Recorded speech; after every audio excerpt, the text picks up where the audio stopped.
Oberoù en Ebestel. Ugent vet pennat. Pa voe pa ouezet an tousmach e vodas pol an diskiblet, a goude un erbedaden dezo e kimiadas diouto da von enent warzu Makedonia. Treuzet gantan a c'hornioù brose en ur gernerza an diskiblet gant kalz komzou e zeruaz e bro elas. Tremen ardeaz enno 3 mezvez. Met dre ma voe ozet en nep un yerien a berd ar Iusevien, ped o ar nespigna de l'estre da von da Syria, e reaz e sonj da zistrei dre Makedonia. Da gumpagnonet gantan edo Sopatros, map Pieroz eus Berroia, an Thessaloniki di Aristarchos a Secondos, Gaios eus Derbe, a Timozeos, an Asiadet Tychikos a Trophimos. Agrema o vez an eid enent ardog dim a chomas d'orgortoz e Troias. Ni avad a ias kuit dre l'estr dius Philippos war lech devezio an dichoel hag aben pem devez et e gwezem en dro ganto e Troias. Eno et tremenjom 6 devez. Da zeiz kent ar sizun, edom bodet da ranna ar barda. A Paul, hag ad le mont kuit an trononz, a ziviz e ganto hag a gendalchas gant e goms bette gant ernonz.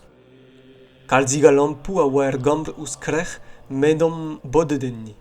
Koulskoude, ur c'hrenart e tirc'hoz e anno, a zezet war riblen ar prenester a voe gonezet gant ur c'housk poner e keit a medo Paul o prezeg a tau.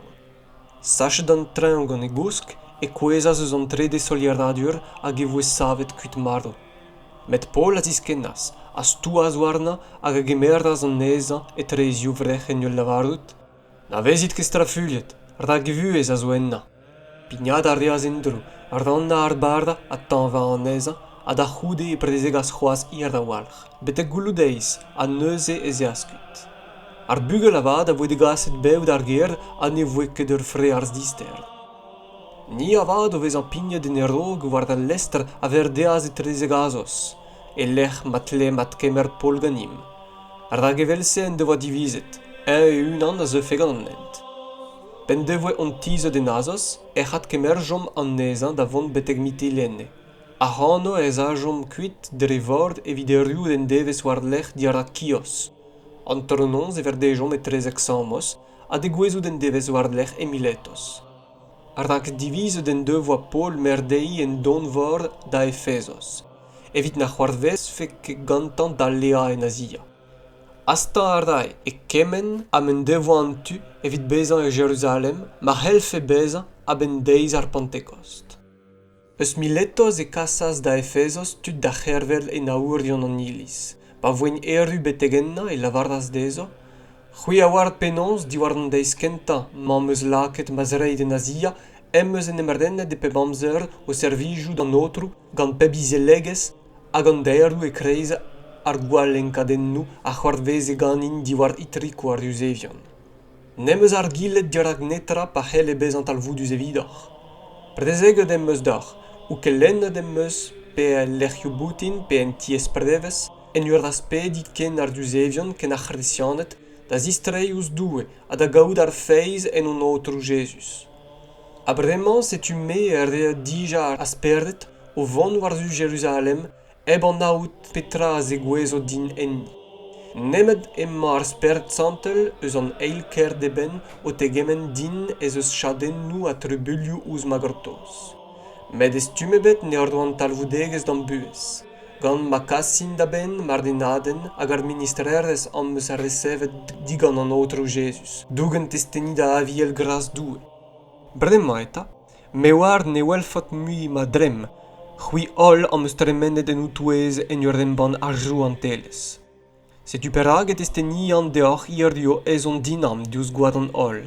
Ar rak biskoaz ne meus souzet pa vezet a brezeg deoc'h en e bez Pennadoù. Evesait war noch oc'h unan a war an ol dinvet en eus ar Bibl Santel ou lakaet da episkobet war no, da vezan meserdion ilis doue, an ilisse, en eus prennet gant e oad e unan. Me ward en em silo goude ma disparti, bleizi kris en outouez, a nespernin ket ar bagad devet. Hag eus outouez oc'h unan e savotud o tispleg an kelenadurez kam, evit sacha an diskiblet war de lech. Dresse, bezidovelial. Ou pet koun penons e pa tribloas nons deis nem eus ket anet gant derdou da zivanka pepigna hanor. Aberdemma, ou fizioù d'ar den doue, hag en komz e c'hras hag a zo gwez da sevel an ti a da reidor ou lot erdez gant an olsent. Achant pe aourt pe wiskaman denebet nem eus c'hoantaet. C'hwi oc'h unan a war penons dam ezonmou a da arde ma c'humpagnonet o deus pourvezet an daouard ma.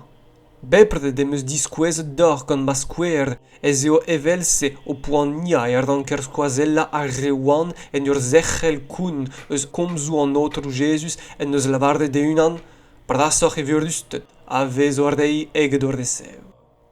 Hag o vez an komzet evelse ez eaz d'an daoulin da bedi ganto. An ol a zifardonke gant kalz derdou hag o lammat ouz gouzouk pol e poken deza. Glachardet dristol gant ar gomz en devoar a vardet, nad leen mui ken a douelou dezrem, hag en ambrou gardejon beteg al lestr. Kenta war nugen vet penat.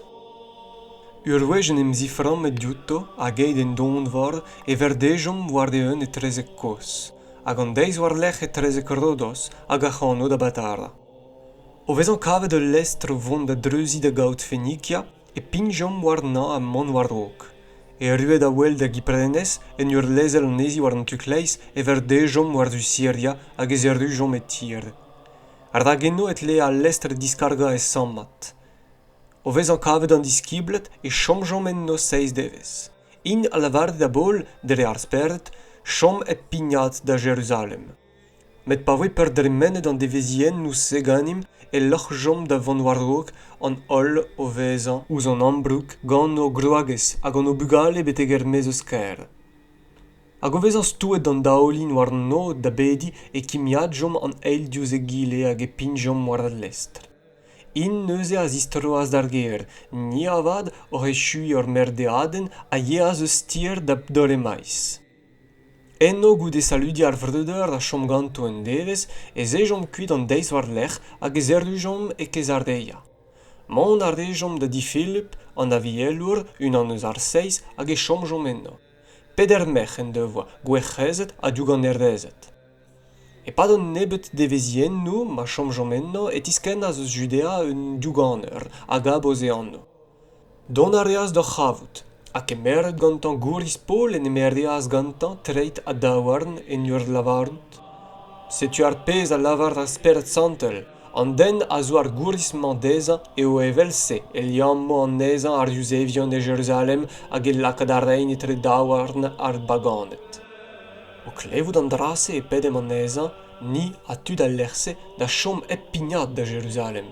Neuze e respontas Paul, petra eus da wella d'ar dana din ma halon. Arak preston me, neket ep ken da vezan renet, met da vervel zo ken, e Jérusalem, evit anno an otrou Jesus. Pa ne oa ket tud a honi desperdet, e pa bloavezhioù de bedi en ul lavarout, an otrou da vezan graet e youl.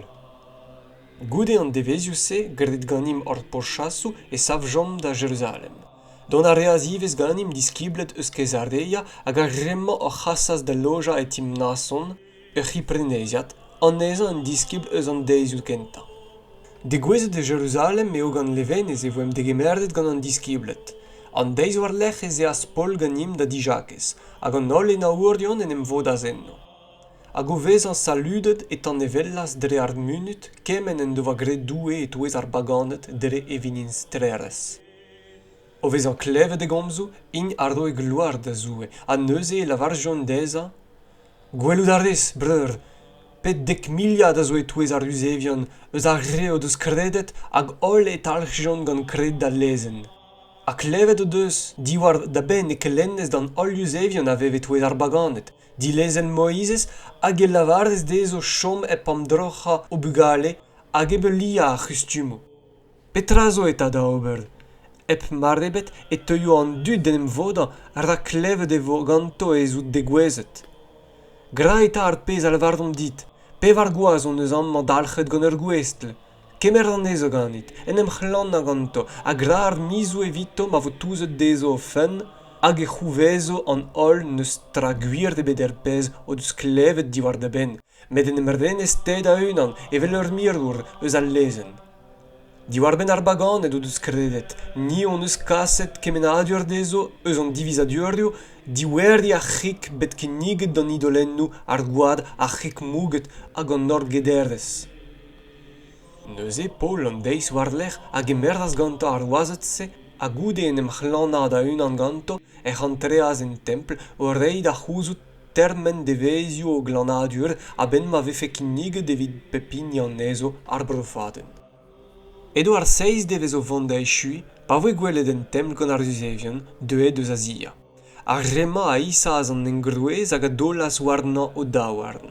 En ur gerial, Israelidi, ar chikourdit, enez eo an den a brezhoneg d'an oldu de peplec'h trao eneb ar bobl, eneb al lezen, eneb al lechma, a gouspense eo gresianet en eus degaset e barz an templ o ti sakra al Bibl Santel ma.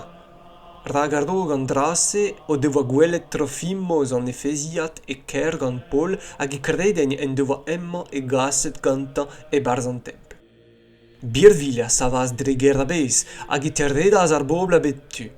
O vez an kroget e Paul e sarjon an ezan e mez an templ, a kerken e voe serdet an dorojoù. Edon o klask e lazan pa zeuas bettek livadur a gorten a c'hellouma.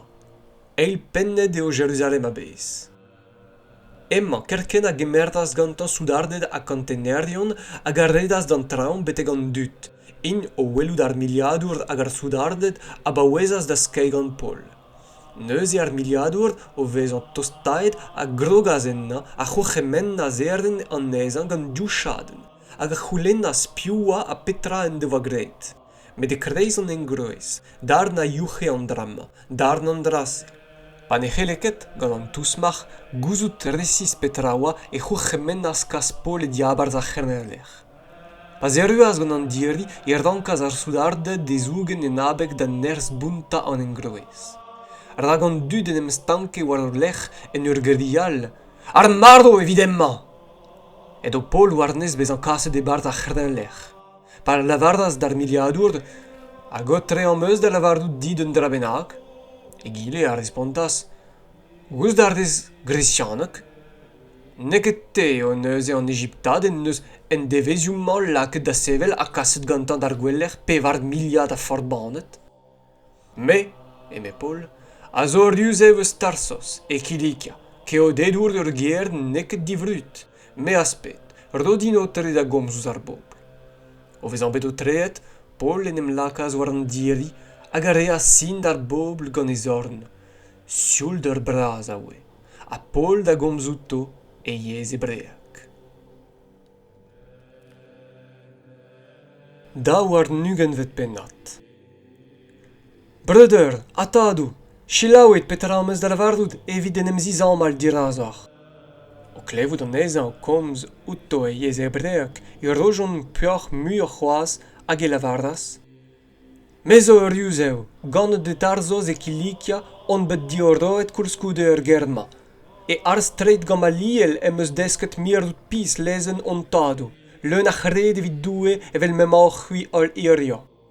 An ense am eus eskinet me ivez d'ar mardo en ur chadenna hag en ur stlepel en toulou bach goazet a mechet. Evel men douk testeni din an achvelak kouls a strollad an ed an orion. Diganto em moa zoken resevet lizerou da reid ar vreder e Damask. Hag edon o vondi da zegaz a re a oa duan chadennet da Jerusalem evit ma vefen kastizet. Edon o kerzout, hag o tostadous Damask, pa zeuaz adol trum eus an neu, war dro kreisteiz, ur sklerjen greñv a lugernaz en dro din. Kouez a riz d'an douar, hag e kleviz ur voez o lavarout din, Saoul, Saoul, perag am eskinez. Me a respontas, piute, otru, hag e lavardas din, me Jesus a Nazaret, an ini a eskinezte. A re a oa ganin, a welaz ar sklerijen, met mouez an ini a gomz e ozin ne glevjon ket. Hag e lavardiz, petra am eus d'ober, otru. An otru a lavardas din, Savendro, ket a zamask, eno e vol lavardet dit kemen traz o merket dit d'ober. Met o vezan a welen netra ken diwar sket ar sklerijen, se, eo beleinet gant daouar na reaou a ganin ez is da zamask. Un den, an nia e anno, un den deol vez al lezen, brut mat deza a berz an ol Yousevian a oa chomeker eo an inia zo az am c'havout hag ur wech di razon e lavardas din. Saoul, ma breur, gwell skler en dro. A me war an tol, a helaz e welot. Eun neuze da lavardout, doue an tadou en neus da rak dibabet da an aout evennat, da welout an den just a da glevout ar voe eus e c'hennou. Evit ma vezi test deza, dirag an ol eus ar pez a c'heus gwellet a klevet. A brema, perag et a leez. Sav, bez badezet, hag en emo elc'heus da bec'hedou en ur bedi war an oude anno. Distroet de Jerusalem eo de gwezet ganin, un deiz met an pedi en templ bez an goursavet. Gwell ar diz an otrou lavardout din, ast buan, mon ermez eus Jerusalem, a rak ne zegemerin ket da desteni diwar ma fen. A me da respon, otrou, in o unan a war kouscoude eo me a veus eo teurdel en tout bach hag o kel astrenna an eil synagogen de ben a rea greden nout. A pa oa skuilhet goat Stefan da dest, et on ives me ma unan war an dachen ken asan gant e lazerion pet an o ti walo diliat. Hag e lavardas din, ke war rok, rak me fel din da gaz da bel, e trez hag ar baganet. E chela war ein beteg ar gomzen se, neuze e savjon ou mouez da lavardout. Dilam a zi war an douar ar seurt den ma, nek do tre de chom fe beu. O vez am a safarein am a eigen o diliad am a vannein pulteren en aer e c'houche mennaz ar livadur kazan nezan e barzachrnerlech hag e vorrevian dres courgeza evit gouzout nabek ma krien evel se enen. Pode oa staget an nezan gant a lerrennou e lavardas pol da chantener a oa enno, daoust hag o tre deo d'arz courgeza e cheodedour droman hag ouz pense ep ma ve febet barnet? Ouz e glevout? A chantener a yas da gaoud ar livadur, da zegemen deza? Petra e maoud o vant d'ober, an den se a zo roman. Ar livadur neuze a zo az da gavout pol hag a lavardas deza? Lavardin, te a zo keodedour roman? Respon ar reas? Ya. Ar livadur a stagaz da lavardout? Me am eus lakaet kalz a c'hant da bredena ar gwerse a geodedour. Me avad, e me pol, a zo bet ganet stadse. Kerken neuze e pelaz dioutan a rea oa o vant de vorrevia, hag ar livadur zoken a grogaz aon enna o c'houzout e oa e cheodedour roman an den se en de vachadenat. An trononz, c'hoant dezan a c'houzout en resis petra oa tamalet dezan gant ar Yousevian e tichadennaz an neza a gouchemennet d'ar benveleion ad an olz an ederin en emvoda e tegaz a spol de lakaat dirazo. Tri war nugen vet pennat. Bandet de sel gantan war a Sanedrin, Paul a lavardas. Brother, evidon me e pep kenver eo gant ur goustians vad e meus en emrennet dirak dou e bete gierio. Met an arvelle gant an ia ar do azurs de skoazel lerion da skei gantan war e c'hen. Neus e Paul a lavardas deza. Dou e a skoio ganite, mo gern dal faset. Ya, te zo a zez da azet an barn ervez al lezen, hag a enep da lezen a c'houchemenez skei ganin. Ar skoazelerion a lavardas, ar velek doue eo an inia zismegansez? Paul a respontas neuze, ne ouien ket brother eo an ar velek an eza, ar ak skrivet eo, rener da bopl na valloziket. Paul a ouie eo eus un tu kostezen ar sadukeidi, hag eus un tual ini ar fardizianet, neuze e youchaz e kreiz al lezvarn. Brother, mez o fardizian, mab da fardizianet, en abek don esper en at savidigez ar revardo, eo ez on lakaet dirak al lezvarn. Losket gantan ar gomse, Setu ma sava stabut e tre fardizianet a sadukeidi, hag e voe ranet ar vodadek. Rag ar sadukeidi a lavard neus nagad vevadek, naga el, nas perdet e lech ma kellen ar fardizianet an eil hag e gile. Sevel ar deaz eta ur pez safar, zoken inien ur za skribet eus kostezen ar fardizianet a savas da enebi nerzus. Ne gavom ne trafalen den ma. Ma vefe eus perdet en devefe komz doutan, peunel. Dira gantabud o kreski ar liadur a savazaon gantan a vefe pol lakaet a damou ganto, a gourchemen ar deas d'ar soudardet disken de lemel kuit eus ouez adegazen dro da renet. En noz war-lec'h en em ziskwezas deza an otrou hag el lavardas, bez kalonek. Ar da gevel ma eus douget testeni diwar ma fen e Jerusalem evelse erdankezives dougen testeni Roma. Pa voe deuet an deiz, c'hozas ar usevion ur guzuliadeg oc'h en em westland dindan an nawe da chom ebdebrin a geva, ken no devefe lazet Paul. Ouspen daougen a oa eus ar reo devoa evelse kavaliet drele. Mont a rejon da gaout an arveleion hag an enaourion da lavarout dezo. Dindan an nawe on eus en em westlet da chom tanva netra betek morbo lazet Paul. Neus c'hui eta gant ar Sanedrin a duganoc'h displegit d'ar liadur mategas o Paul dirazoc'h war zigardez ober enklask pervesoc'h war de afer. Ni avad ar drog dez an tostad a zo prest de laza.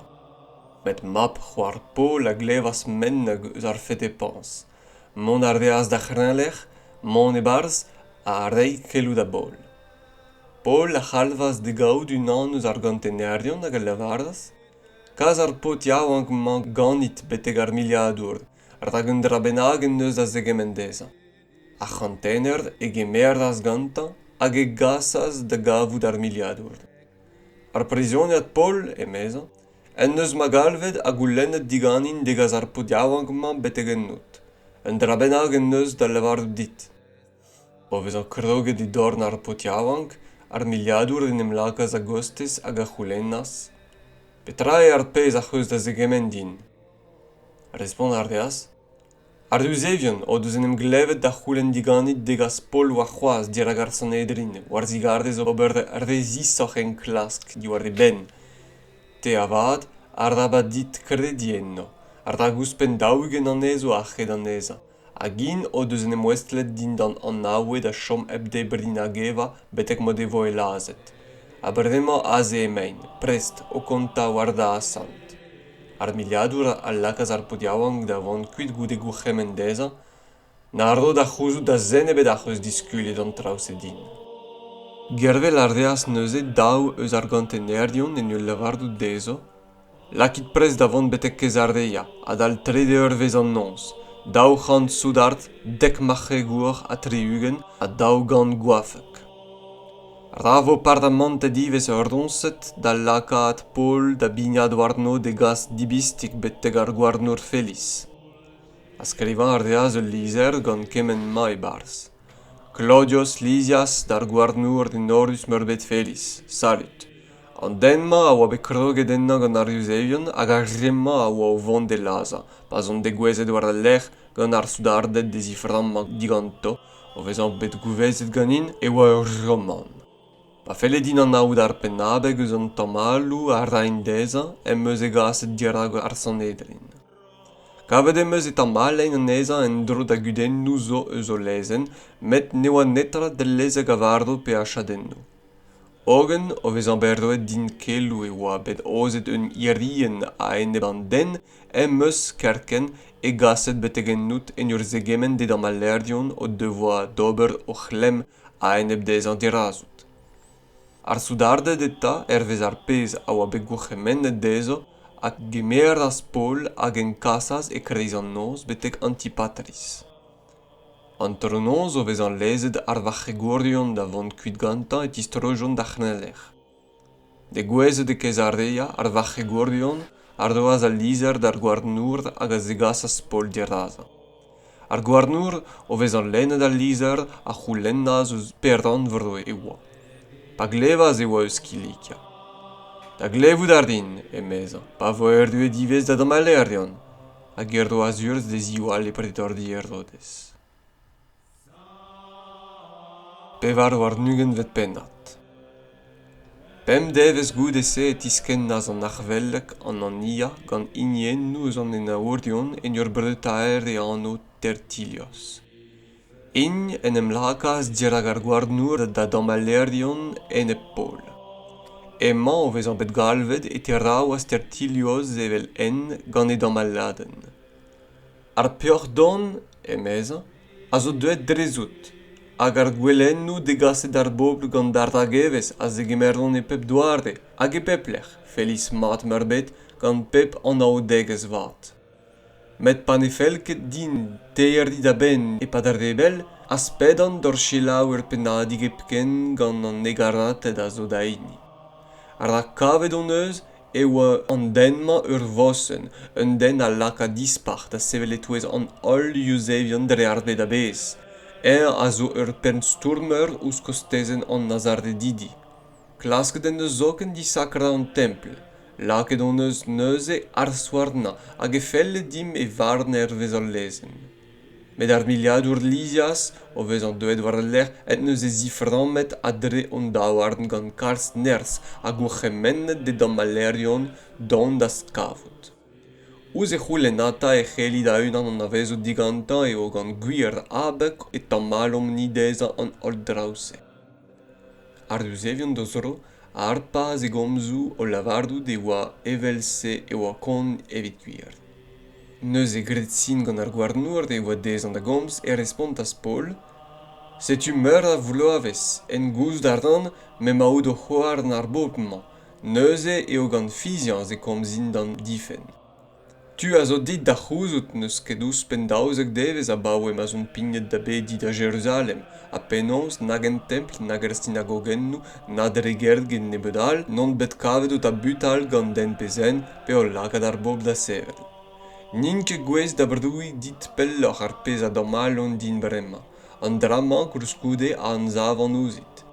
Liardan an ense a anvogn urran greden, a gantan e servijan doue mazadou en ur gredi e kemen a zo el lezen, hag e kemen a zo skrivet en dour an erion, en ur esperdi en doue evel mar da ivez ar remma e vo un advedadek evit ar rejust a ken koulz evit ar becherion.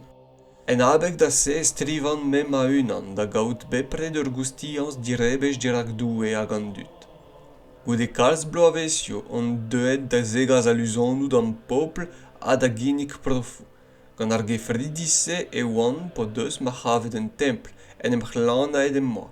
Ne oan ket o voda an dut, nag o lakaat trouz da sevel, met iniennoù eus yusevion a zia a rese eo az lef ebez a amman diraz ou devid ma zammal, mar do deus un drabenag a en ebdin. Pe ar remman o unan, ar da lavardin pezh trou gober do deus kavet ganin, pas on bet galvet dirak a sanedrin. Nemet e vefe diwar ben ar gomz ma epken an meziouc'het pedon em sao en o zouez. En abek da advevadeg ar zevardo em an irdio dirag o lesvardna. Veliz avad o c'hassaz das diwezatoc'h. Gouzout ar de mat tre ar pezh a sell ouz an ent. Pa vo diskennet lizias ar liadur emeza e kemerin un disentez war o c'hafer. Gwec'hemmen ar deaz da c'hantenner mir pol poloniat met en ur lezel ez aman gantan hag ep erzel ouz e dut d'ardent a servij deza.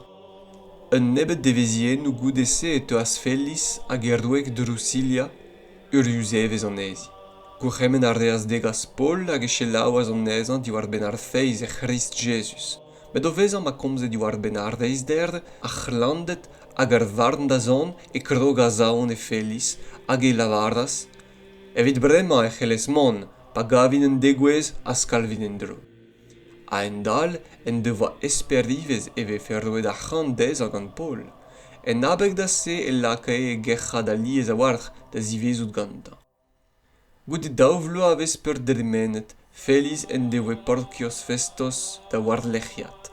Met c'hoant dezan d'ober plijadur d'ar yusevien, feliz a lezas Paul Brezhoneg.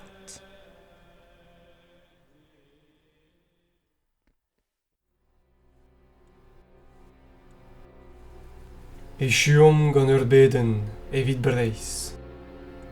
Breizis, kwezom d'an daoulin hag ep falgaloni, pedom Jesus da gemer truez ouz ur broni. Breiz diskardet ur pillet nebetoc'h askedo. Wardodou a c'hornaouak, na dinva levezo. Breizis! Pedon ma galon, ma vo at savet breis, en I her, evel gwechal, gant e yez hag I feiz. Eb feiz gristen Oberoù ne c'hellbez an urzh ebet. Eb Brezhoneg, ken nebet ne c'hellbez an breiz ebet.